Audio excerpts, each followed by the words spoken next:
Hello, good morning, India.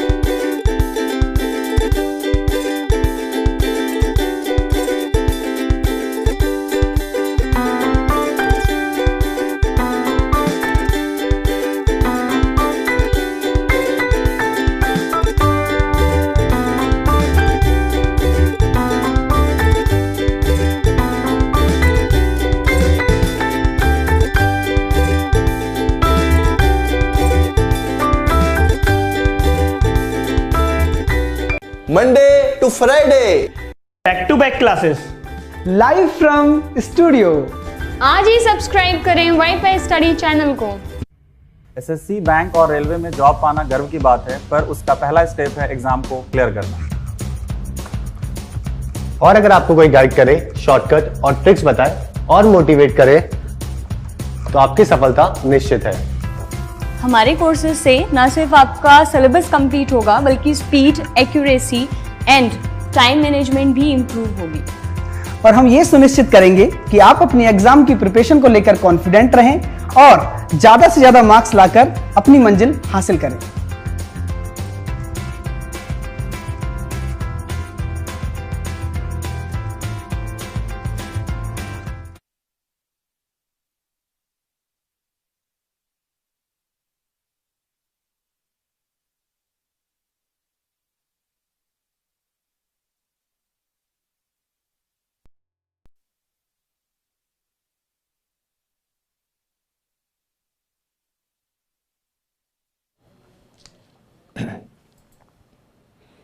Very good morning to all of you. स्वागत है आप सबका वाईफाई स्टडी में। Welcome to wifi study, changing the way of learning. कल की class में दोस्तों हमने सॉइल मैकेनिक्स का रिवीजन शुरू किया था और हमने लगभग आधा रिवीजन कर लिया था पूरे सब्जेक्ट का। आगे दोस्तों उसको कंटिन्यू करेंगे। आई होप का आपको कल का रिवीजन पसंद आया होगा।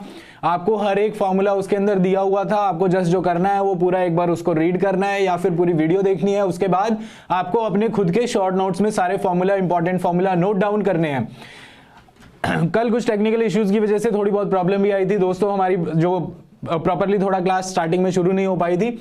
आशा करता हूं आज ऐसा कुछ नहीं होगा। आज हमारे साथ है स्टूडियो में राजन सर, जो कि हमारी हेल्प करेंगे पूरी स्लाइड्स को देखने में। शुरू करते हैं रिवीजन दोस्तों, कल से आगे कंटिन्यू करने में। कल हम पढ़ चुके थे, आज रिवीजन पार्ट 2 है दोस्तों, और टॉपिक जो रहेगा जहां से हम शुरू करने वाले हैं वो है compression and consolidation of soil.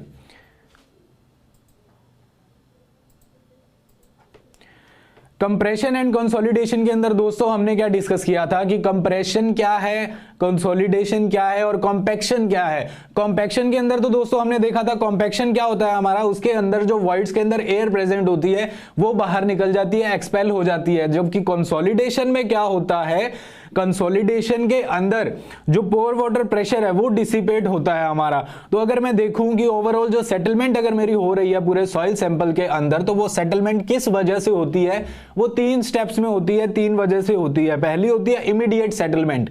पहला पॉइंट जो आप देख पा रहे हैं इमीडिएट सेटलमेंट, इसका मतलब ये होता है कि जैसे ही हमने लोड लगाया उस लोड के कारण जो सॉइल के अंदर एयर प्रेजेंट है वो एक्सपेल हो जाती है, जिसके कारण जो सेटलमेंट आती है उसको हम बोलते हैं इमीडिएट सेटलमेंट।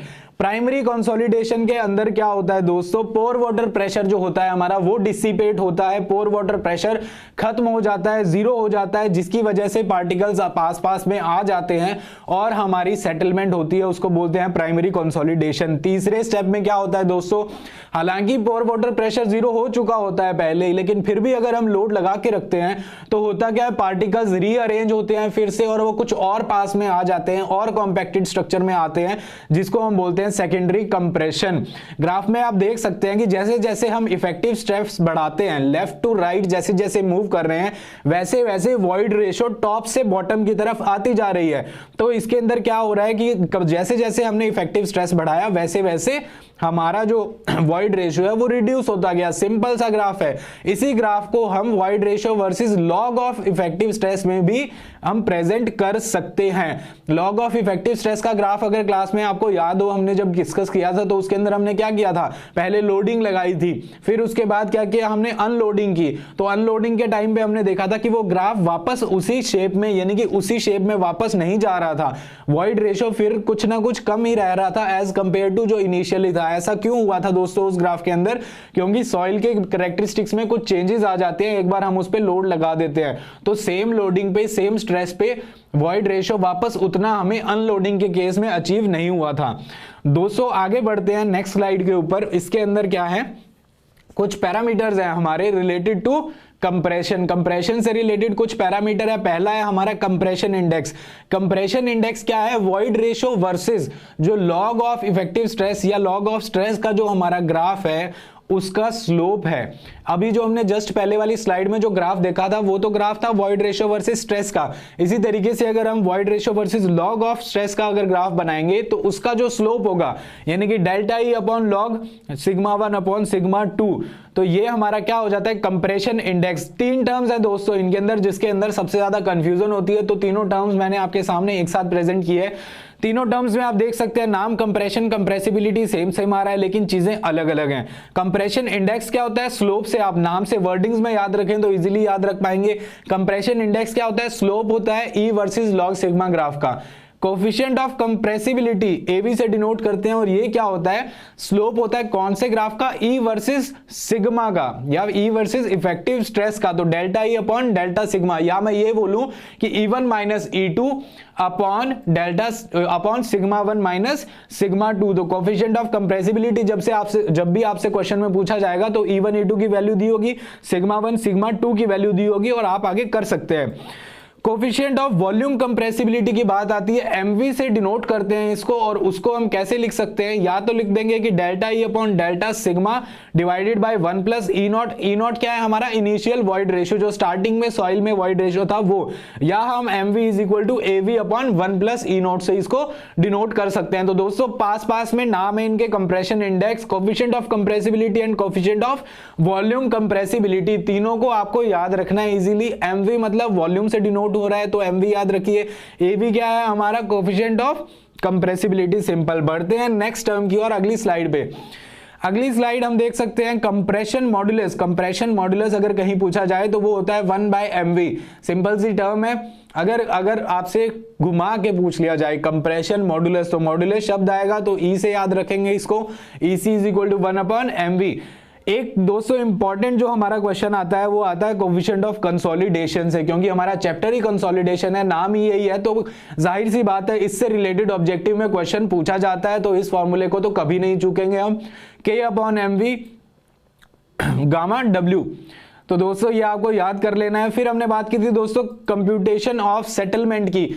ओइडोमीटर टेस्ट हमने देखा था। ओइडोमीटर टेस्ट के अंदर हमने क्या किया था? सैंपल लिया था, फिर उसके बाद उसको लोडिंग लगाई थी, इंक्रीमेंट लोडिंग लगाई, बार बार इंक्रीमेंट करते गए, सेटलमेंट हम ऑब्जर्व करते गए। उसके बाद हमने देखा था कि हमने जो फॉर्मूला था वो डिराइव किया था। तो कंप्यूटेशन ऑफ सेटलमेंट के अंदर delta H upon H is equal to delta V upon V is equal to, यहां पे दोस्तों एक छोटा सा करेक्शन आपको करना होगा, डेल्टा ई अपॉन 1 प्लस ई है, ई अपॉन 1 प्लस ई नॉट नहीं है, ये delta E upon 1 plus E not है। एक रात में दोस्तों सारी प्रेजेंटेशन बनाई 13 घंटे में, तो छोटे छोटे कहीं ना कहीं हो सकता है टाइपिंग एरर हो गई है यहाँ पे। तो ये डेल्टा ई आप इसको सुनेंगे 6 फॉर्मूला के अंदर, delta H upon H is equal to delta V upon V is equal to delta E upon 1 plus E naught. तो इसको आप करेक्ट कर लेंगे।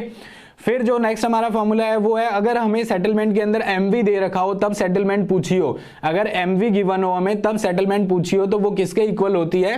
Delta H is equal to MV into delta sigma bar into H. अगर हमें दे रखा हो CC की वैल्यू, 3 स्टेप्स हैं, अगर सीसी की वैल्यू दी हो तो हम कैसे लिखेंगे उसको? Delta H is equal to CC H log sigma 1 plus delta sigma upon sigma 1 upon 1 plus E naught. First formula जो हमारा है कंप्यूटेशन ऑफ सेटलमेंट का दोस्तों, इसको आप करेक्ट करके लिखेंगे, delta H upon H is equal to delta V upon B is equal to delta E upon 1 plus E naught. बढ़ते हैं अगली स्लाइड की ओर। अगली स्लाइड है हमारी ओवर कंसोलिडेशन रेशियो की। ओवर कंसोलिडेशन रेशियो दोस्तों आपको पहले ही बताया था, कैसे याद रखेंगे इसको? पास्ट अपॉन प्रेजेंट से याद रखेंगे। पास्ट में जितना मैक्सिमम स्ट्रेस उस सॉइल ने एक्सपीरियंस कर रखा है अपॉन प्रेजेंट में जो उसने कर रखा है, it is defined as the ratio of pre consolidation stress. Pre consolidation stress आपको बताया था क्या होता है कि maximum stress that the soil has ever experienced in past, तो इसको हम बोलेंगे प्री कंसोलिडेशन स्ट्रेस। फॉर्मूला आपके सामने है। नेक्स्ट स्लाइड की ओर बढ़ते हैं।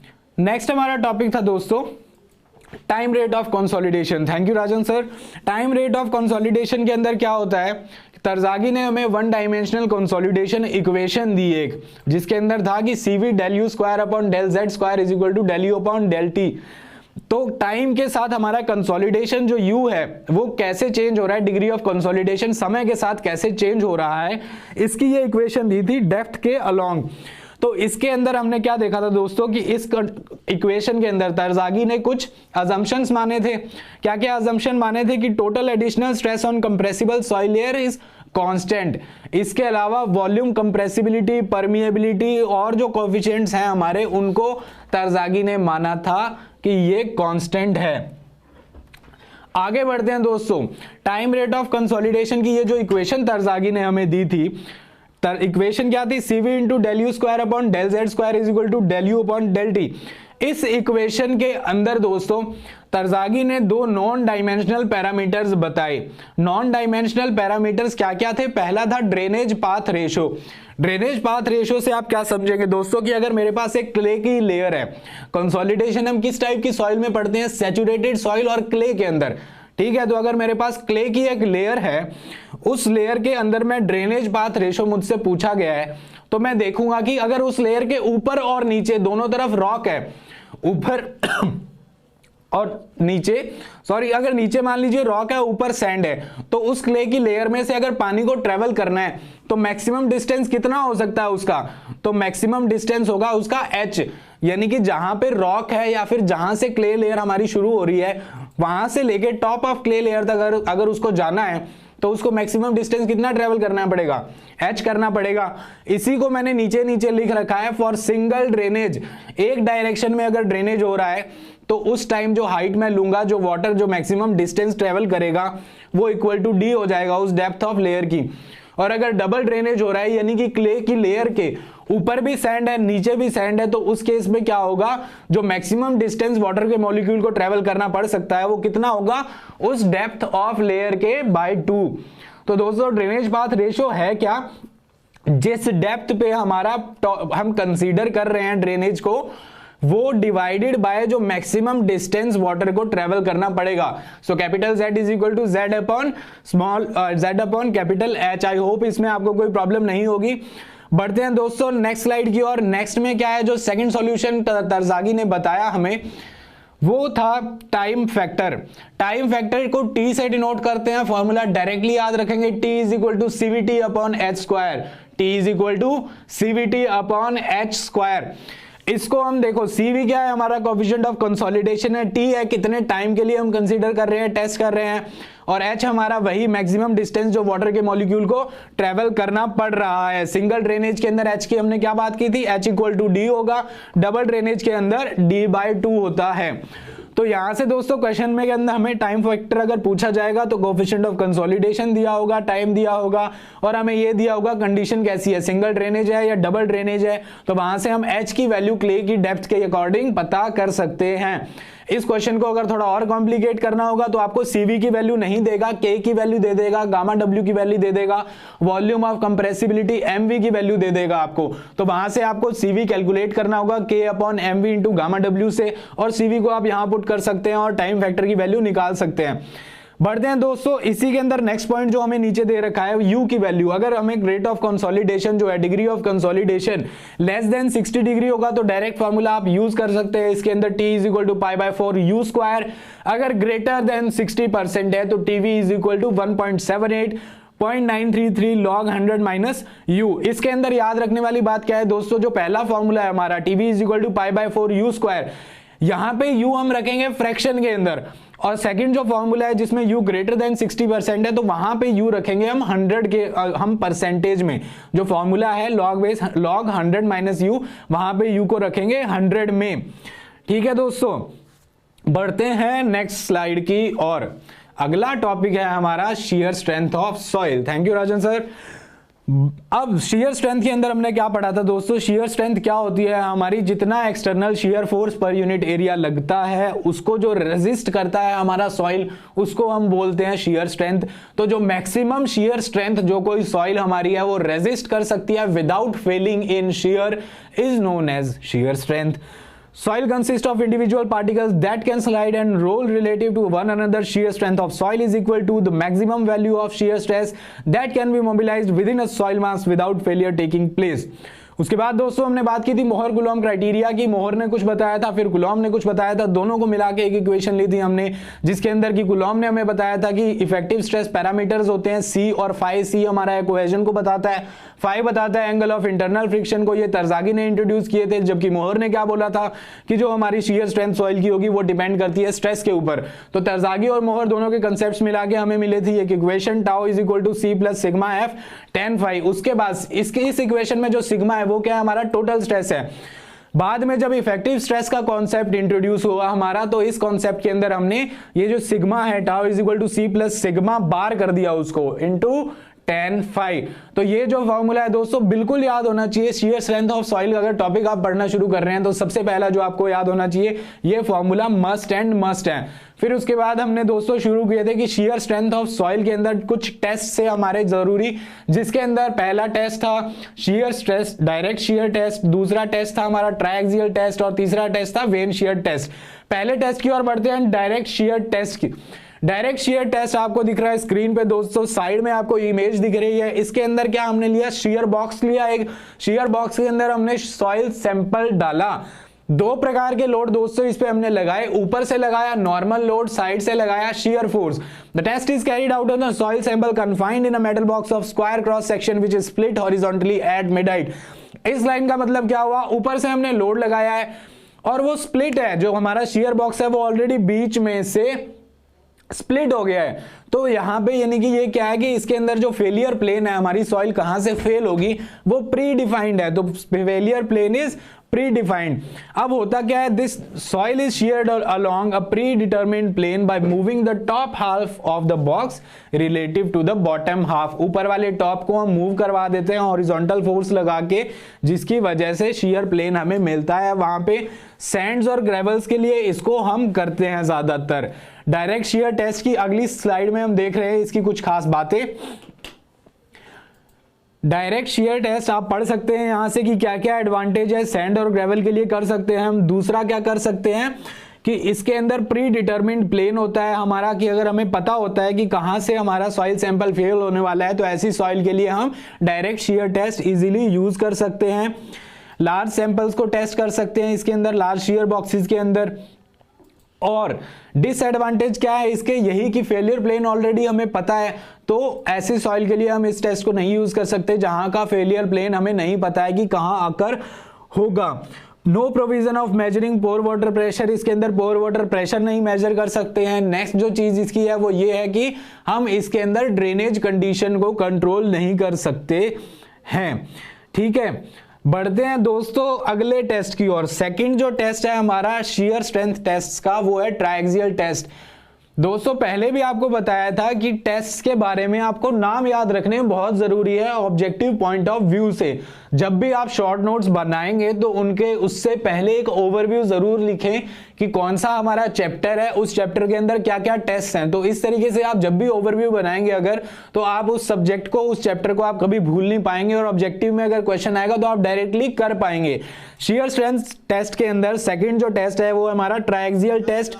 ट्रायक्सियल टेस्ट के अंदर दो स्टेजेस में हम टेस्ट करते हैं। शुरू में किया क्या हमने, आप डायग्राम में देख सकते हैं, सॉइल सैंपल हमने लिया, सॉइल सैंपल के ऊपर लगाई एक रबर मेम्ब्रेन, ताकि जो उसके अंदर कन्फाइनमेंट प्रेशर हम पानी से अप्लाई करें तो वो वाटर जो है वो सॉइल सैंपल के अंदर ना जा पाए।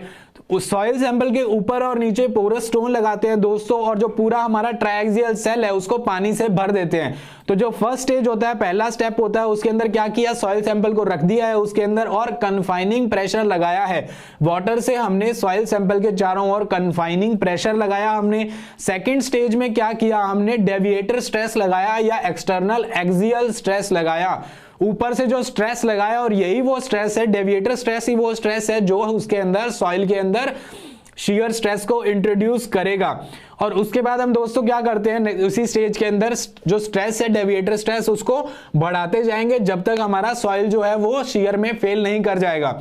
बढ़ते हैं अगली स्लाइड की ओर दोस्तों। इसके अंदर 3 टाइप के टेस्ट होते हैं डिपेंडिंग अपॉन कि हम उसको कंसोलिडेट कर रहे हैं या नहीं कर रहे, ड्रेन कर रहे हैं या नहीं कर रहे। तो पहला जो टेस्ट था वो हमारा यूयू था, अनकंसोलिडेटेड अनड्रेन टेस्ट। इसमें क्या हुआ था कि सेल प्रेशर लगाते हैं विदाउट ड्रेनेज सेल प्रेशर लगाएंगे और सेल प्रेशर को कांस्टेंट रख के डेविएटर स्ट्रेस जो एक्सटर्नल स्ट्रेस है उसको बढ़ाते जाएंगे जब तक सॉइल फेल नहीं हो जाए।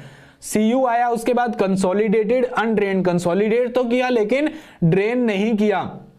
तो क्या किया, जब तक सेल प्रेशर लगा इस सॉइल के अंदर तब तक तो हमने ड्रेनेज प्रोवाइड किया। In this drainage is allowed during cell pressure application, then without allowing further drainage, बाद में ड्रेनेज को हमने रोक दिया इसके अंदर और डेविएटर स्ट्रेस को बढ़ाते गए इस टेस्ट में।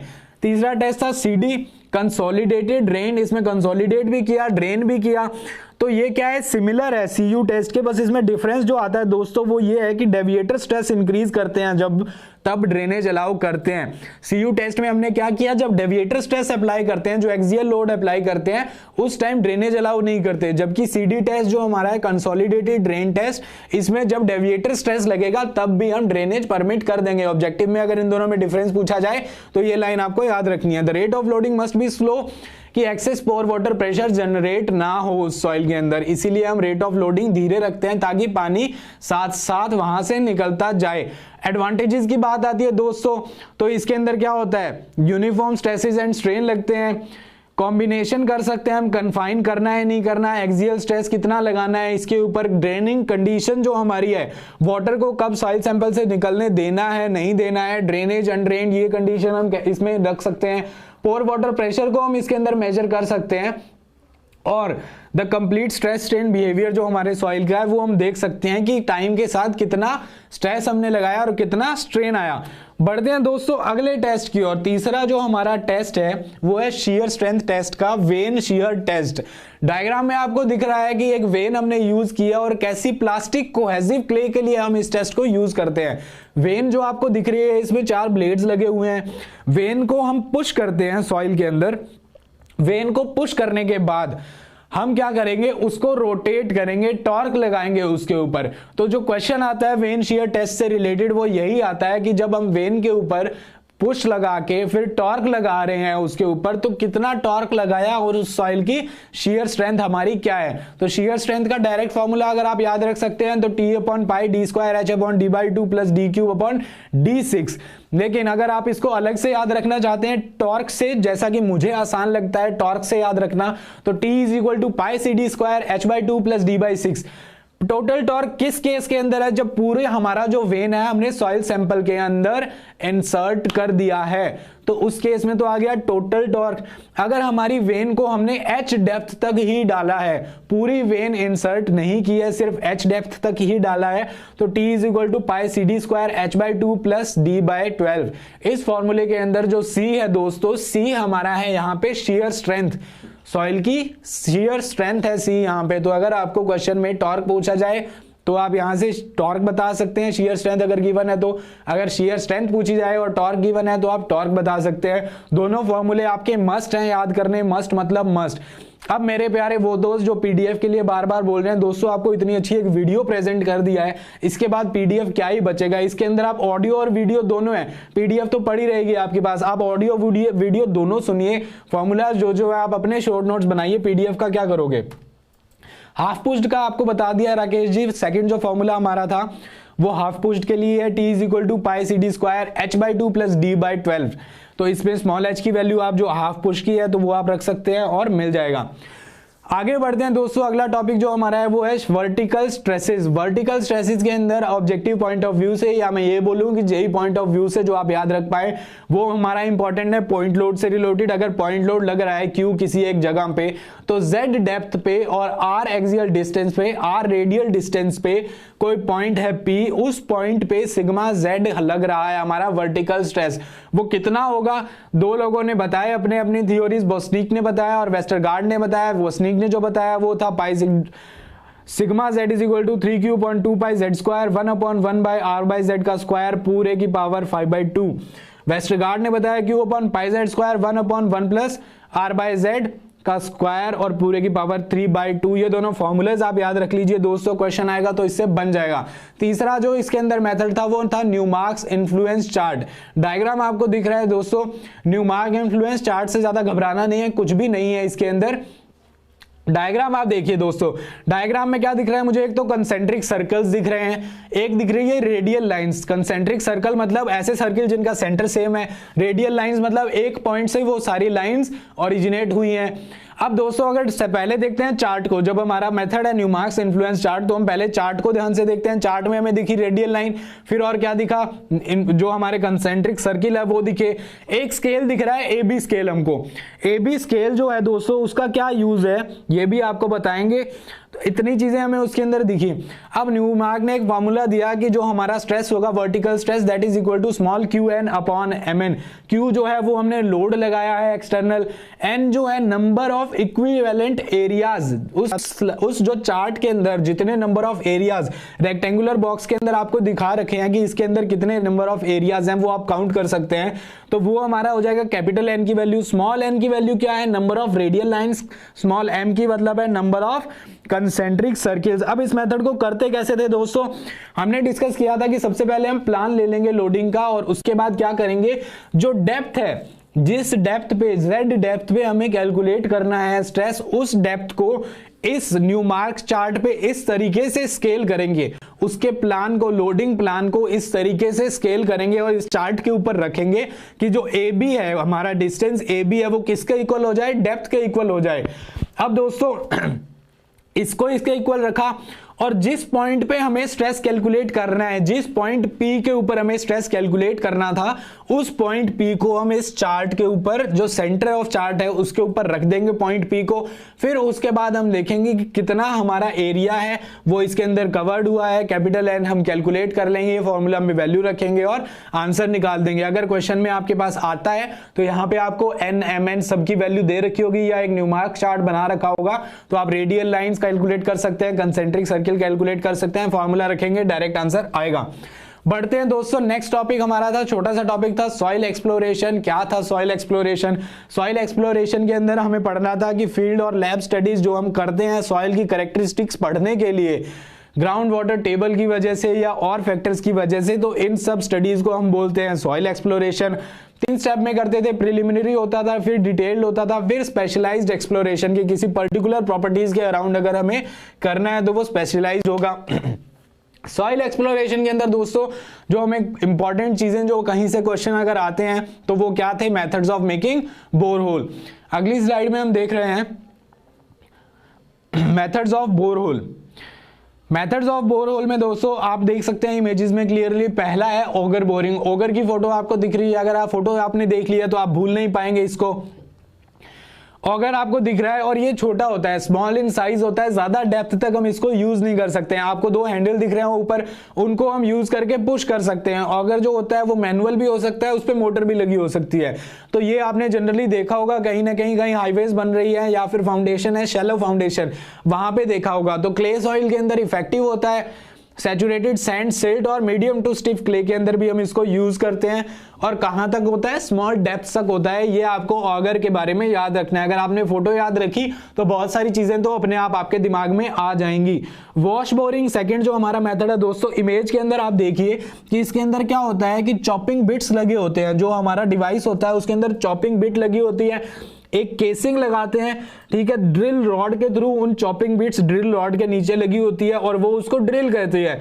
साथ में हम क्या करते हैं, हाई प्रेशर से वाटर उस पे इंपैक्ट डालता है, वाटर जेट डालेंगे हाई प्रेशर से, जिसकी वजह से जो वहां की सॉइल है उसको वो और इफेक्टिवली खोद पाएगा, एक्सप्लोर कर पाएगा, बाहर निकाल पाएगा। तो वॉश बोरिंग किसके लिए इफेक्टिव है? ये ऑल टाइप्स ऑफ सॉइल है एक्सेप्ट बहुत ही ज्यादा हार्ड रॉक नहीं हो, ठीक है।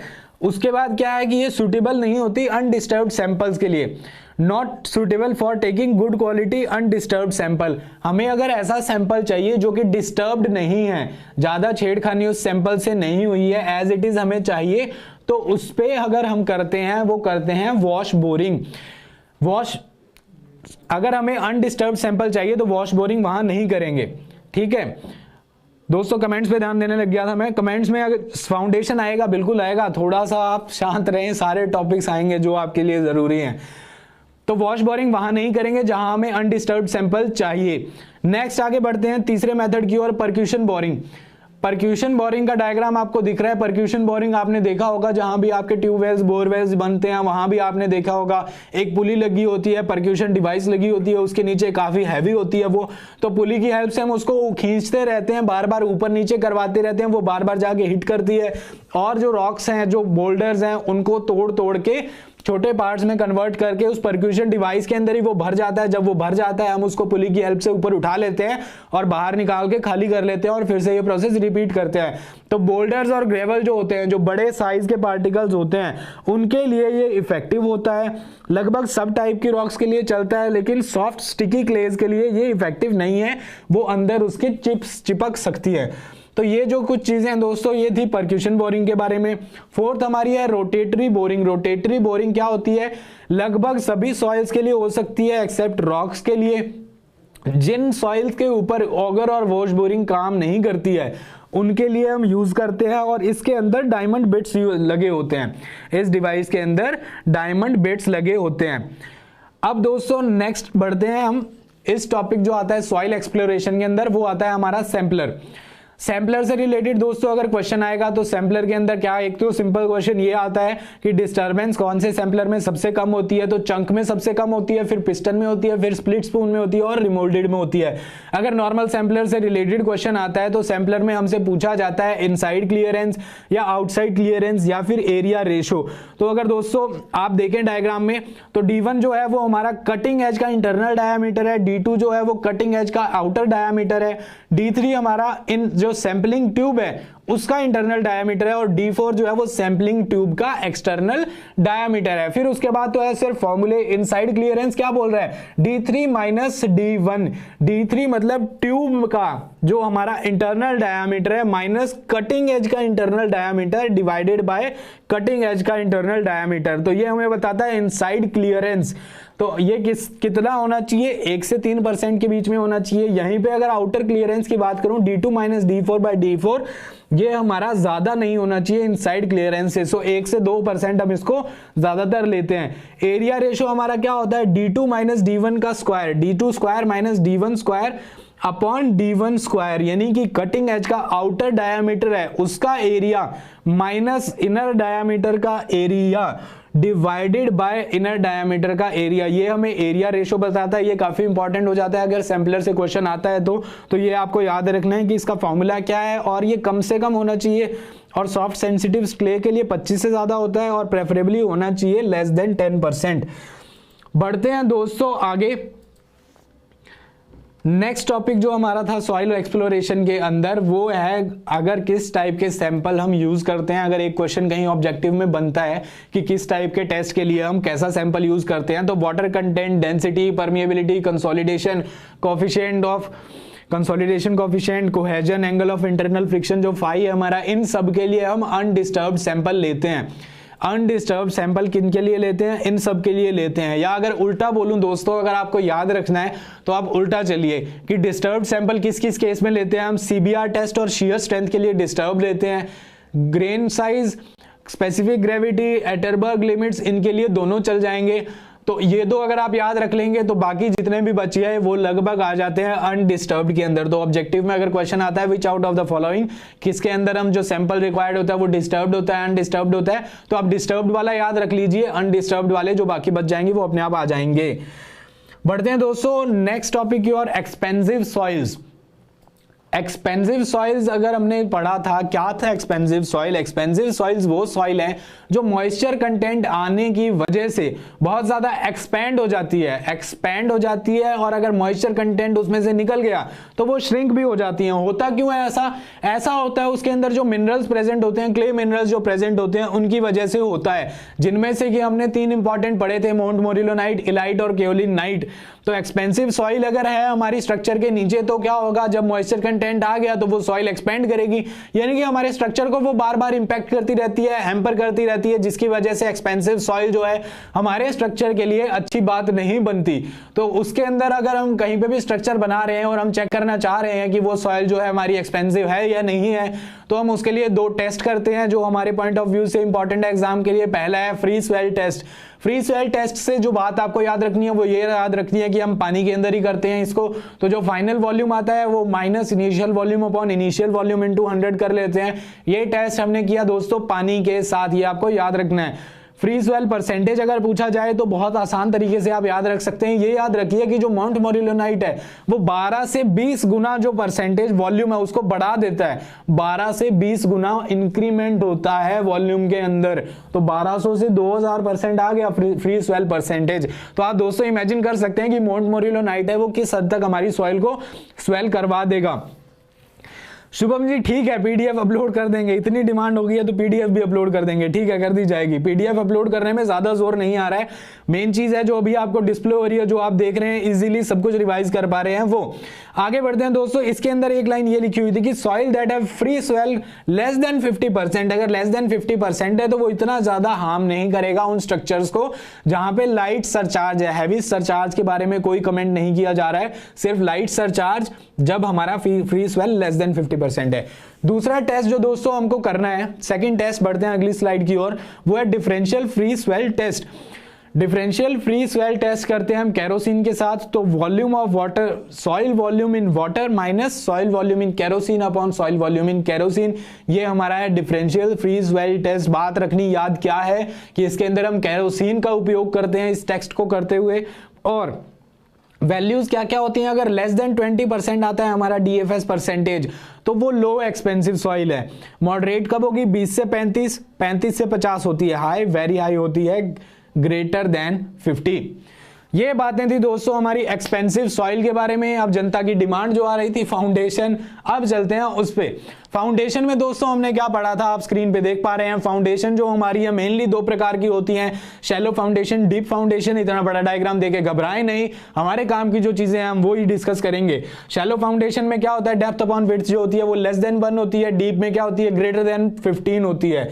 तो दोस्तों इसमें सिर्फ और सिर्फ नाम से इंट्रोड्यूस करवाना है। अगर आपको इन डेप्थ जानना है किस किस टाइप की फाउंडेशन हमारी होती है, तो शैलो में आती है फुटिंग और राफ्ट फुटिंग। फुटिंग क्या क्या होती है, स्प्रेड फुटिंग होती है, स्ट्रैप होती है, कंबाइन होती है। इनको आगे डिस्कस करेंगे। जिन लोगों को ज्यादा जिज्ञासा है क्या क्या प्रकार की होती है वो इस डायग्राम को वीडियो पॉज करके देख सकते हैं। रिक्वायरमेंट्स क्या होती है हमारी फाउंडेशन की, रिक्वायरमेंट हमारी फाउंडेशन की दोस्तों ये है कि पहली तो है कि वो सेटलमेंट नहीं फेल होनी चाहिए। क्या रिक्वायरमेंट है फाउंडेशन की कि ना तो वो सेटलमेंट में फेल हो, ना वो शियर में फेल हो, और ना उस पे एक्सटर्नल जो पानी आ रहा है, चाहे तो वो वाटर टेबल की वजह से आ रहा है या फिर किसी और रीजन से पानी आ रहा है, उसकी वजह से उसकी प्रॉपर्टीज में इंपैक्ट नहीं आना चाहिए, उसकी स्ट्रेंथ में इंपैक्ट नहीं आना चाहिए। तो क्या क्या रिक्वायरमेंट्स है, फेल नहीं होनी चाहिए सेटलमेंट में, शियर में नहीं फेल होनी चाहिए, और वाटर टेबल जो फ्लक्चुएशन होता है उसकी वजह से इंपैक्ट नहीं होनी चाहिए फाउंडेशन। बढ़ते हैं अगली स्लाइड की और हमारे सिलेबस के अकॉर्डिंग, हमारे सिलेबस के अकॉर्डिंग फाउंडेशन हमें दो प्रकार की जाननी है, shallow foundation, deep foundation. Deep foundation इतना ज्यादा नहीं पूछा गया है, ना सिलेबस में स्पेसिफाई किया गया है, हम ब्रीफ इंट्रोडक्शन ले लेंगे उसका। शैलो फाउंडेशन में क्या पता है दोस्तों, depth of foundation upon width of foundation less than equal to 1 होती है। ऑब्जेक्टिव क्वेश्चन डायरेक्ट पूछा जाता है कि which type of foundation is shallow foundation, जिसके अंदर डेप्थ अपॉन विड्थ रेशियो क्या है, तो हमारा करेक्ट आंसर क्या होगा, डेप्थ अपॉन विड्थ जिसका लेस देन इक्वल टू 1 है। अगर depth upon width of foundation जो हमारा है वो ग्रेटर देन 15 है तो हो जाएगी डीप फाउंडेशन। अगर इन दोनों के इंटरमीडिएट है 1 से लेकर 15 तक है तो उसको मॉडरेट फाउंडेशन बोल देते हैं हम। बढ़ते हैं दोस्तों अगली स्लाइड की और अगली स्लाइड में दोस्तों आपको दिखाया है राजन सर ने कि शैलो फाउंडेशन जो है हमारी, उसके ऊपर देखो आप सबसे पहले देख सकते हैं आइसोलेटेड या फिर स्प्रेड फुटिंग भी इसको हम बोलते हैं। आइसोलेटेड में क्या होगा, सिंगल कॉलम सपोर्ट करेगा, सिंगल कॉलम को सपोर्ट करेगी जो हमारी फुटिंग होगी वो। तो सिंपल सा है, आप फोटो देखेंगे आपको आराम से आप समझ जाएंगे कि आइसोलेटेड फुटिंग का मतलब क्या है। दूसरा दोस्तों देखते हैं स्ट्रैप फुटिंग। स्ट्रैप फुटिंग क्या होती है, दो हमारे आइसोलेटेड कॉलम है या फिर दो से ज्यादा है, उनको जो बीच में ज्वाइन करती है स्ट्रैप बीम, ऐसी फुटिंग को हम बोलते हैं strap footing. It helps to join two footings. Main बात थी डायग्राम देखते ही आपको अपने आप याद रह जाएगा, आप भूल ही नहीं पाएंगे कि स्ट्रैप फुटिंग हम किसको बोलते हैं। स्ट्रैप बीम का यूज किया गया दो फुटिंग्स को ज्वाइन करने के लिए।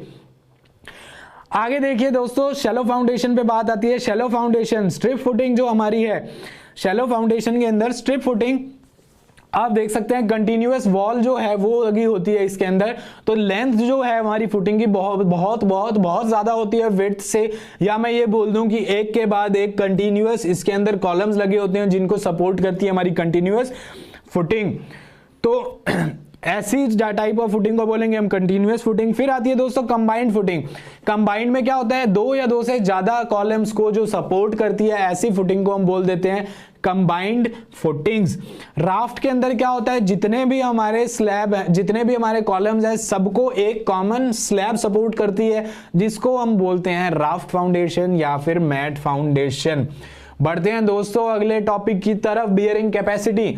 बियरिंग कैपेसिटी में आपको डायग्राम दे रखा है। डायग्राम में एक फाउंडेशन बनाई हुई है जिसके अंदर डेप्थ ऑफ फाउंडेशन को हमने डीएफ से डिनोट किया है। हमने एज्यूम क्या किया था दोस्तों कि जितना भी फाउंडेशन के लेवल से ऊपर जो सॉइल है उसमें जो स्ट्रेस लग रहा है वो उसको हमने एक सरचार्ज की तरह कंसीडर करके ये सारे अजम्पशंस हमने माने।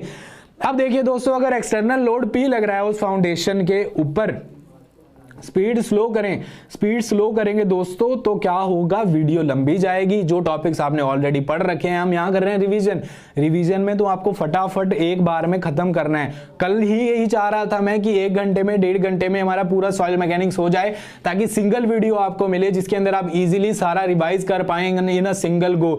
बट यहाँ का जो टेक्निकल इनएबिलिटीज थी, कुछ अनफॉर्चुनेटली हो गई तो उनको हम कंट्रोल नहीं कर सकते हैं दोस्तों, तो ये 2 क्लास में डिवाइड हो गई, वरना आज नया सब्जेक्ट शुरू कर देते हैं हम। तो दोस्तों इसी के अंदर हम देखते हैं बेयरिंग कैपेसिटी। बेयरिंग कैपेसिटी के अंदर ग्रॉस प्रेशर इंटेंसिटी हमारी पहली टर्म आई थी। ग्रॉस प्रेशर इंटेंसिटी क्या समझा था हमने दोस्तों कि फाउंडेशन के लेवल पे, बॉटम पे क्या हो रहा था कि जितना स्ट्रेस लगा वो हमने कंसीडर किया, जितना भी स्ट्रेस लगा वही हमने कंसीडर कर लिया। यानी कि क्या क्या आया कि जो वहां तक जो सॉइल प्रेजेंट थी उसका load plus external load per unit area, तो इसीलिए हमने क्या लिखा P/BF²। अगर हमने स्क्वायर फुटिंग कंसीडर की तो P/BF² तो क्या हो गया, एक्सटर्नल जो लोड लगा उसकी वजह से, प्लस गामा DF मैंने क्या यूज किया है, ये वो सॉइल की वजह से जो स्ट्रेस आ रहा है वो है। तो ग्रॉस प्रेशर में क्या लिया, टोटल ओवरऑल कितना स्ट्रेस लग रहा है उसके ऊपर। बात आती है दोस्तों नेट प्रेशर इंटेंसिटी की। यही कंफ्यूजिंग होता है। नेट प्रेशर इंटेंसिटी में क्या होता है कि हम नेट प्रेशर कंसीडर करते हैं सॉइल के ऊपर जितना पहले लग रहा था, यानी कि कितना लग रहा था फाउंडेशन के बेस पे। आप देखें फाउंडेशन के बेस पे पहले कितना लग रहा था, सॉइल की वजह से लग रहा था। तो नेट के अंदर क्या होता है, जितना लग रहा था उसके अलावा in excess of what already existed at that level कितना लगा। तो एक्सटर्नल कितना लगा है, P/BF²। या मैं ये बोलूं कि मैंने ग्रॉस में से जो ग्रॉस प्रेशर इंटेंसिटी थी उसमें से मैंने माइनस कर दिया जो सॉइल की वजह से स्ट्रेस लग रहा था, जो गामा DF लग रहा था वो मैंने माइनस कर दिया। तो Q नेट क्या हो जाएगा, Q gross minus gamma DF। अब किस केस में हुआ ये, जब बैकफिल प्रोवाइड की, मैंने वहां पे एक्सकेवेशन किया, फाउंडेशन बनाई और फिर से वहां पे फिल कर दिया, तो इस कंडीशन को क्या बोला कि बैकफिल प्रोवाइड कर दिया मैंने, तो ये आया। अगर बैकफिल प्रोवाइड नहीं किया मैंने क्या किया, एक्सकेवेट किया, वहां पे एक्सकेवेट करने के बाद क्या किया, वहां फाउंडेशन बना दी और उसके ऊपर मैंने सॉइल नहीं भरी। तो हमने क्या डेफिनेशन पढ़ी थी नेट प्रेशर इंटेंसिटी की, कि pressure applied on the foundation in excess to what already existed. तो ऑलरेडी जो एग्जिस्ट कर रहा था वो तो हमारा था गामा DF, उसके अलावा P/BF² लगा, जबकि हमने बाद में बैकफिल नहीं प्रोवाइड किया, यानी कि गामा DF भी हटा दिया। तो इसीलिए हम इसके अंदर इसको रिड्यूस कर देते हैं, तो जब बैकफिल प्रोवाइड नहीं हुआ है। आगे बढ़ते हैं दोस्तों नेक्स्ट टॉपिक की ओर। नेक्स्ट हमारा है ultimate bearing capacity. Ultimate bearing capacity में क्या होता है, QU is equal to maximum of gross. जो हमारा ग्रॉस प्रेशर इंटेंसिटी था उसका मैक्सिमम वैल्यू होती है, उसको हम QU से डिनोट कर लेते हैं। अल्टीमेट बियरिंग कैपेसिटी उसको बोलते हैं। इसी तरीके से नेट अल्टीमेट किसको बोलेंगे, जो हमारा Q नेट था उसकी मैक्सिमम वैल्यू को Q नेट अल्टीमेट बोलेंगे। या ये बोल दूं मैं कि जो हमारा अल्टीमेट बियरिंग कैपेसिटी है कैपिटल U, उसमें से मैं माइनस कर दूं जो सॉइल की वजह से स्ट्रेस लग रहा है। ठीक है, तो अब दोस्तों आगे बढ़ते हैं। ग्रॉस सेफ बियरिंग कैपेसिटी, इसी के अंदर जो हमारी थर्ड टर्म है वो किसके इक्वल होती है, फैक्टर ऑफ सेफ्टी हम लगा देते हैं QNU के ऊपर। तो Q net ultimate upon factor of safety plus gamma DF, दोस्तों फैक्टर ऑफ सेफ्टी के बारे में दो बातें आपको याद रखनी है कि गामा डीएफ के ऊपर हमने फैक्टर ऑफ सेफ्टी क्यों नहीं लगाया इस फॉर्मूले के अंदर। ऊपर वाले फॉर्मूले में सिर्फ फैक्टर ऑफ सेफ्टी ही तो इंट्रोड्यूस किया है, तो वो हमने क्यों नहीं लगाया? वो इसलिए नहीं लगाया कि जब जब हम सेटलमेंट की बात कर रहे हैं या फिर हम बात कर रहे हैं यूनिट वेट ऑफ सॉइल की, उनके ऊपर हम फैक्टर ऑफ सेफ्टी नहीं लगाते हैं। लास्ट टर्म आती है net safe bearing capacity, QNS is equal to क्या होता है? QNU upon factor of safety. तो ग्रॉस सेफ है, उसके अंदर तो हमने सॉइल के वेट को भी कंसीडर किया था, इसलिए प्लस गामा डीएफ किया। नेट सेफ में हम उसको कंसीडर नहीं करेंगे। बढ़ते हैं दोस्तों अगली टर्म की ओर। अगली टर्म है हमारी safe bearing pressure. Next slide में हम देखेंगे सेफ बियरिंग प्रेशर क्या है दोस्तों? Maximum intensity of loading that can be allowed on soil without settlement exceeding the maximum permissible value. कितना प्रेशर हम लगाएं सॉइल के ऊपर कि वो सेटलमेंट में फेल ना करे। ये तो हो गई सेफ बियरिंग प्रेशर, इसको हम डिनोट कर देते हैं QPS से। याद रखने वाली बात है अलाउएबल बियरिंग कैपेसिटी, कि हम हमारी फाउंडेशन के ऊपर मैक्सिमम कितना स्ट्रेस लगाएंगे, कितना प्रेशर आने देंगे। तो वो कितना आने देंगे? मिनिमम आने देंगे कि वो सॉइल हमारी सेटलमेंट या फिर शियर क्राइटेरिया के मिनिमम जो होगा, जो हमारा नेट सेफ बियरिंग कैपेसिटी है, जो NS है, QNS net safe bearing capacity, जो कि हमें बताता है शियर स्ट्रेंथ के बारे में। तो जो शियर क्राइटेरिया और जो सेटलमेंट क्राइटेरिया है, इन दोनों का जो मिनिमम प्रेशर होगा वो हम यूज करेंगे अलाउएबल बियरिंग कैपेसिटी। तो हमसे अगर पूछा जाए कि सॉइल के ऊपर कितना अलाउ कर सकते हैं हम, तो कितना कर सकते हैं? मिनिमम ऑफ, कि वो सॉइल ना तो फेल करनी चाहिए सेटलमेंट में, ना फेल करनी चाहिए शियर में। यही इसका मतलब है मिनिमम ऑफ QPS और QNS। बढ़ते हैं दोस्तों आगे बियरिंग कैपेसिटी के नेक्स्ट टॉपिक पे। नेक्स्ट टॉपिक क्या है दोस्तों? बियरिंग कैपेसिटी है वो दो तरीके से हम पता करते हैं। आप ग्राफ में देख सकते हैं, ग्राफ में आपको दिख रहा है कि बियरिंग कैपेसिटी एनालिटिकल मेथड है, फील्ड टेस्ट मेथड है। दो तरीके से हम पता कर सकते हैं। एनालिटिकल मेथड में हम पढ़े थे general shear failure, local shear failure और punching shear failure. General shear failure के अंदर क्या हुआ था दोस्तों? हीविंग हुई थी, फाउंडेशन टिल्ट हुई थी, जो फाई की वैल्यू है ग्रेटर देन 36 डिग्री थी और RD की value greater than 70 degree. Local shear failure में फाउंडेशन हमारी टिल्ट नहीं हुई थी, हल्की फुल्की हीविंग थी, हल्की फुल्की सॉइल जो है वो एक्यूमुलेट हुई थी हमारी फाउंडेशन के टॉप पे, सॉइल के सरफेस पे। और जो फाई की वैल्यू है वो 29 डिग्री से कम है, 35 से 70 के बीच में रिलेटिव डेंसिटी की वैल्यू। अब दोस्तों थर्ड है पंचिंग शियर फेलियर। इसमें फाई की वैल्यू 29 डिग्री और RD की वैल्यू 35। इसमें अच्छा खासा सेटलमेंट हो जाता है, फाउंडेशन टिल्ट नहीं होती और ना के बराबर हीविंग होती है। हीविंग का मतलब सरफेस के ऊपर, सॉइल सरफेस के ऊपर वहां पे एक्यूमुलेशन ऑफ जो सॉइल हो जाती है नियर अबाउट द फाउंडेशन। अब दोस्तों दूसरे थे हमारे field test methods. Field test method के अंदर आपको तीन नाम याद रखने हैं: standard penetration test, plate load test and static cone penetration test. इस पूरे स्लाइड को, इस पूरे पेज को दोस्तों आपको दिखाने का मेरा सिर्फ एक ही मोटिव है कि हमको नाम याद रखने हैं। क्वेश्चंस आते हैं नाम से रिलेटेड, बार बार यही चीज रिपीट कर रहा हूं। एनालिटिकल मेथड्स कौन कौन से थे, फील्ड टेस्ट मेथड कौन कौन से, किस चीज के? बियरिंग कैपेसिटी कैलकुलेट करने के। तो field test methods for bearing capacity क्या क्या है? वो standard penetration test, plate load test and static cone penetration test. आगे बढ़ते हैं दोस्तों, Terzaghi bearing capacity of general shear failure. General shear failure के बारे में हमें 3-4 इंपॉर्टेंट फार्मूला याद रखने हैं। कंटिन्यूअस फाउंडेशन के लिए, स्क्वायर फाउंडेशन के लिए, सर्कुलर फाउंडेशन के लिए। ऑब्जेक्टिव पॉइंट ऑफ व्यू से हालांकि इतने भारी भरकम न्यूमेरिकल्स नहीं दिए जाते हैं, लेकिन अगर कोई ऐसा क्वेश्चन दे दिया जाए जिसके अंदर आपको C की वैल्यू, NC की वैल्यू, Q की वैल्यू, सारी वैल्यूज आपको डायरेक्टली दे रखी होंगी उस क्वेश्चन के अंदर। अगर जेई की बात करें, जेई में अगर कोई क्वेश्चन आएगा तो अगर आपको सिर्फ ये फॉर्मूलाज ही याद है दोस्तों तो बेड़ा पार हो जाएगा। फॉर्मूलाज तीनों याद रखेंगे आप। उसके बाद दोस्तों अगर हमें दे रखा है, अगर बहुत ही ज्यादा घुमा के क्वेश्चन पूछेगा वो आपसे, तो वो ये दे देगा कि लोकल शियर फेलियर हो रहा है। तरजागी ने ये फॉर्मूले क्या अज्यूम करके दिए थे कि जनरल शियर फेलियर हो रहा है, लेकिन अगर लोकल शियर फेलियर हो रहा है तो उस टाइम जो C की वैल्यू क्वेश्चन में दी होगी उसको हम 2/3 से डिवाइड कर लेंगे। tan phi की जो वैल्यू दे रखी होगी उसको 2/3 tan phi कर लेंगे हम। तो दोस्तों ये तो बात हो गई जनरल शियर फेलियर की जगह अगर नॉर्मल शियर फेलियर आ जाए या लोकल शियर फेलियर आ जाए। अगर हमें phi 0 दे रखा होगा तो phi 0 के केस में NC की वैल्यू डायरेक्ट 5.7 ले लेंगे हम, NQ की वैल्यू ले लेंगे 1, N गामा की वैल्यू 0 ले लेंगे हम। और इसी तरीके से अगर हमें प्रेंडिटेल से करना है या इंडियन स्टैंडर्ड मेथड से करना है तो NC की वैल्यू 5.14 लेंगे, NQ की वैल्यू 1 लेंगे। अब दोस्तों ऊपर के इक्वेशन में एक चीज आप देखिए कि अगर हमारी सॉइल जो है वो प्योरली कोहेसिव है तो उस केस में क्या होता है, CNC हो जाता है, NQ की वैल्यू 0 हो जाती है हमारी और N गामा भी 0 हो जाता है। तो प्योरली कोहेसिव सॉइल के लिए जो Q अल्टीमेट निकलता है वो हमारा CNC के इक्वल ही होता है। तो अगर ऑब्जेक्टिव में कहीं पूछा जाए for purely cohesive soil net ultimate capacity is dependent on cohesion only, तो आपको वही ऑप्शन टिक करना है।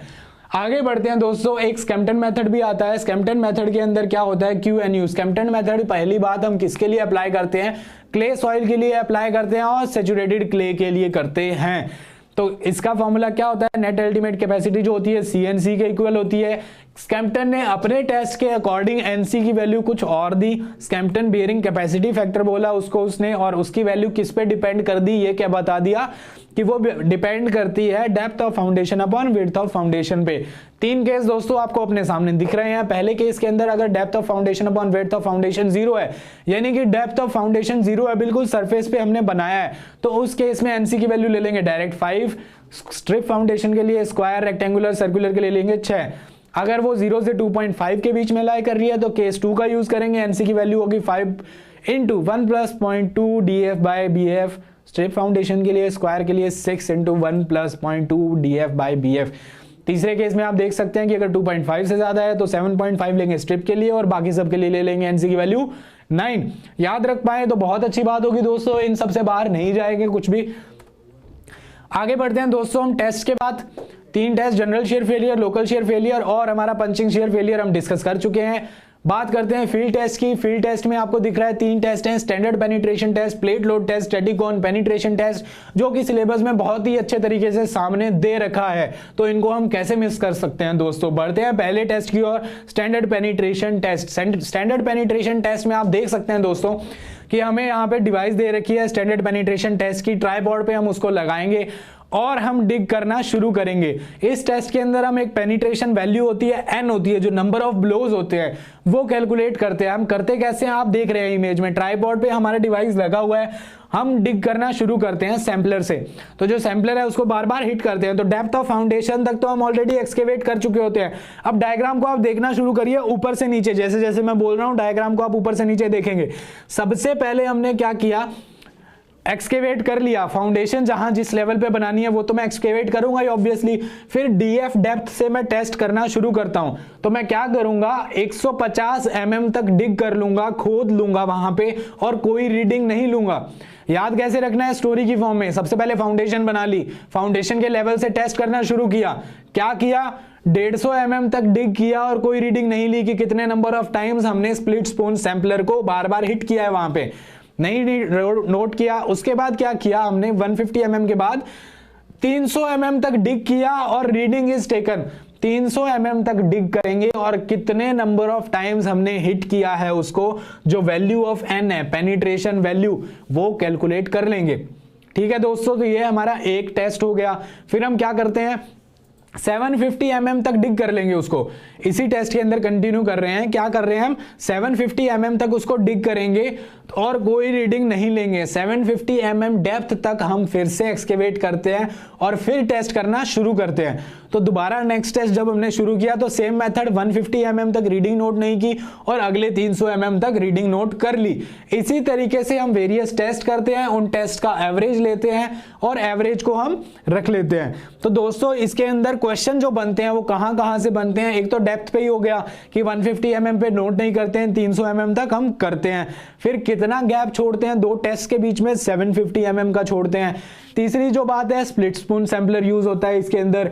एक क्वेश्चन अगर ऑब्जेक्टिव में पूछा जाए कि स्टैंडर्ड पेनिट्रेशन टेस्ट में कितने वेट का सैंपलर यूज करते हैं, तो 65 kg का यूज करते हैं और 75 सेंटीमीटर की फ्री फॉल से उसको गिराते हैं।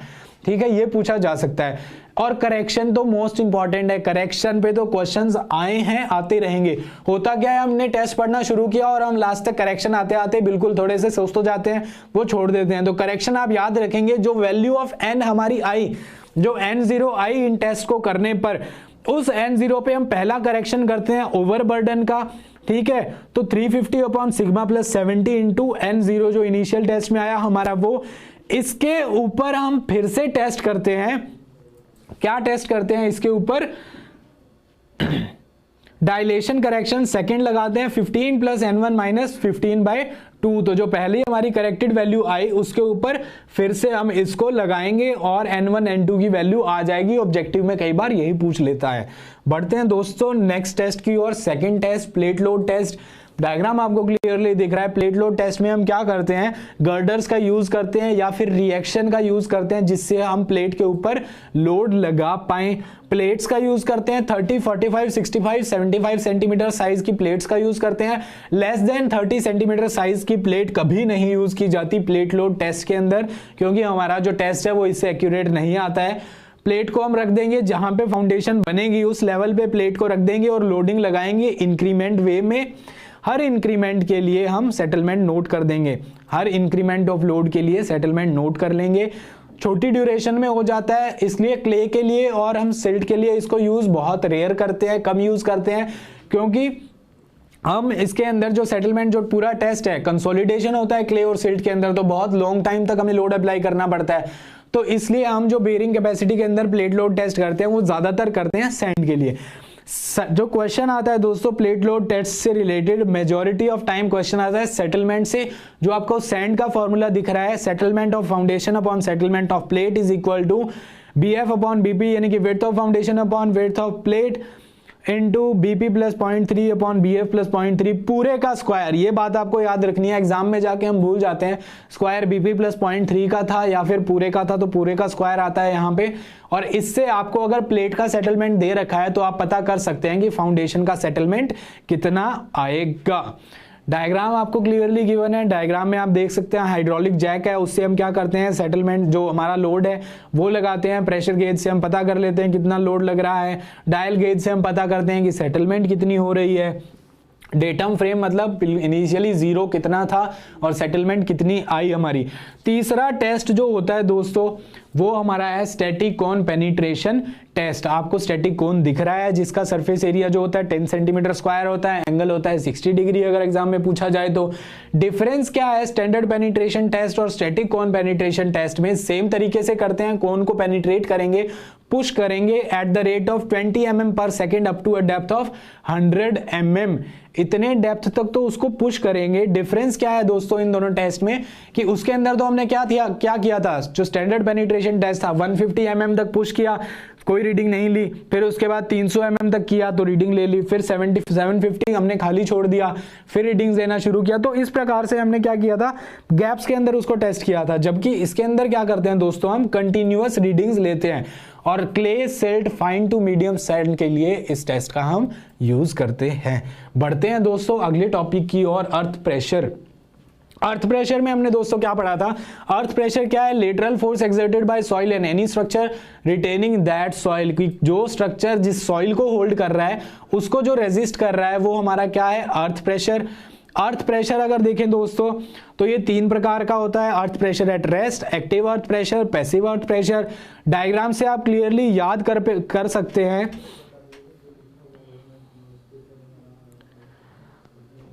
डायग्राम से आप क्लियरली देख सकते हैं कि जो अर्थ प्रेशर एट रेस्ट है उसमें वॉल मूव नहीं कर रही है। एक्टिव अर्थ प्रेशर में क्या होगा, वॉल मूव कर रही है अवे फ्रॉम द सॉइल। और पैसिव अर्थ प्रेशर में क्या होता है, टूवर्ड्स द सॉइल।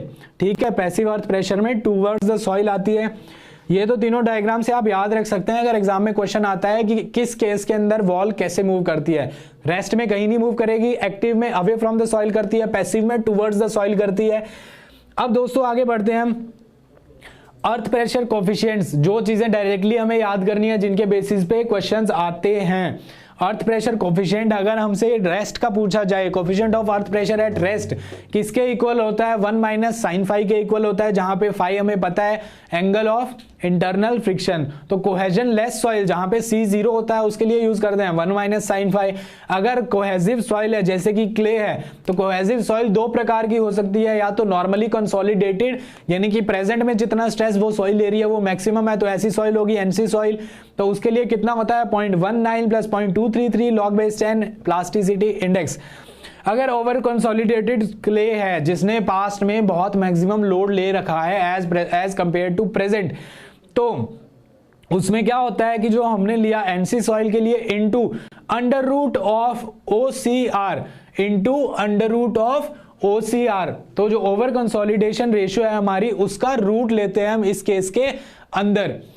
ये बात आपको याद रखनी है दोस्तों, कई बार एग्जाम में हम ये चीज भूल जाते हैं कि ओवर कंसोलिडेशन रेशियो है उसका हम अंडर रूट नहीं लेते हैं। तो ओवर कंसोलिडेटेड क्ले के लिए अगर पूछा जाए तो वो ये पूछा जाएगा। एक्टिव अर्थ प्रेशर अब तक आपको अच्छे से याद हो गया होगा, 1 - sin phi upon 1 + sin phi होता है। पैसिव अर्थ प्रेशर का कोफिशिएंट क्या होता है, 1 + sin phi upon 1 - sin phi। दोनों में कंफ्यूजन ना हो, हम भूले ना, इसके लिए हमें क्या याद रखना था कि Kp, P फॉर पॉजिटिव, तो पॉजिटिव साइन ऊपर आएगा पैसिव अर्थ प्रेशर के अंदर, तो 1 + sin phi upon 1 - sin phi। दोनों को अगर हम ऑब्जर्व करेंगे तो क्या होगा, K = 1/Kp है, दोनों का इनवर्सली प्रोपोर्शनल है। तो ये चीज आपको याद रखनी है कि अगर क्वेश्चन में हमसे पैसिव अर्थ प्रेशर पूछा है और एक्टिव का कोएफिशिएंट दे दिया तो उसको डिवाइड कर लेंगे 1 से, तो 1/Kp = Ka होता है। बढ़ते हैं दोस्तों आगे।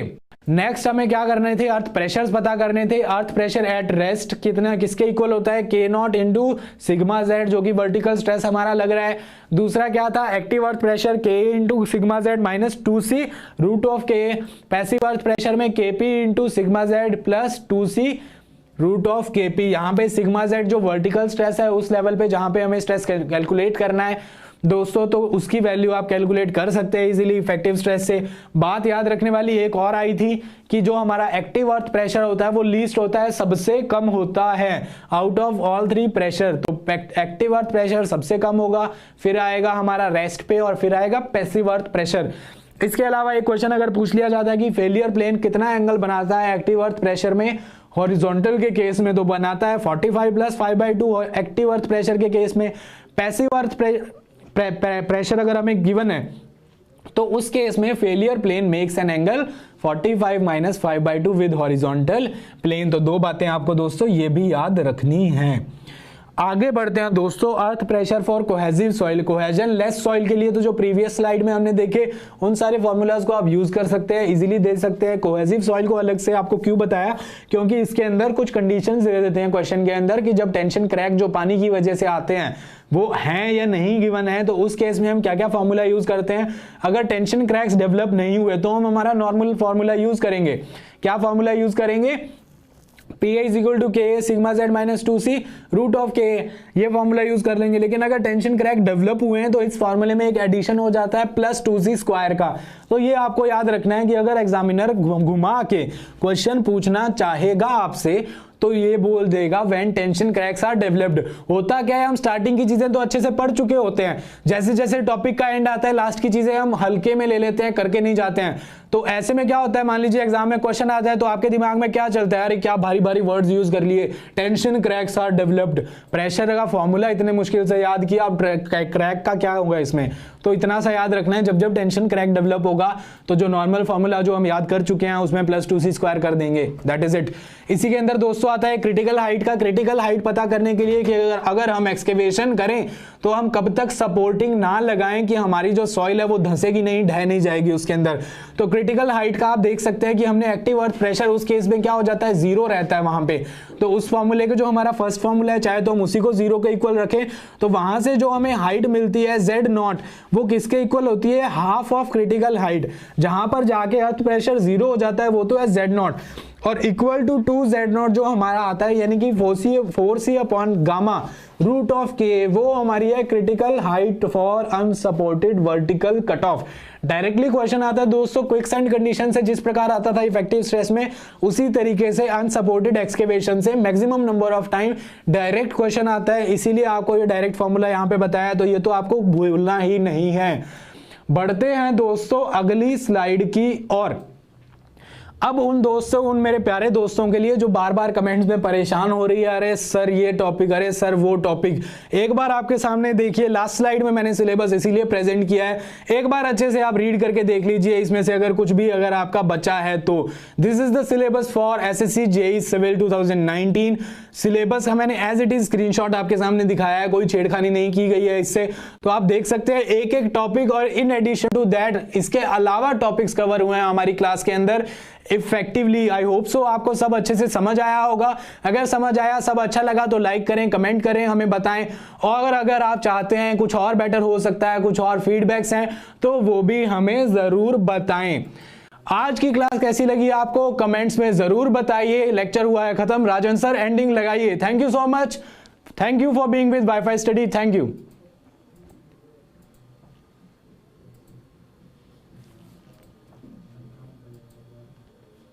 1 घंटा में आज खत्म कर दिया।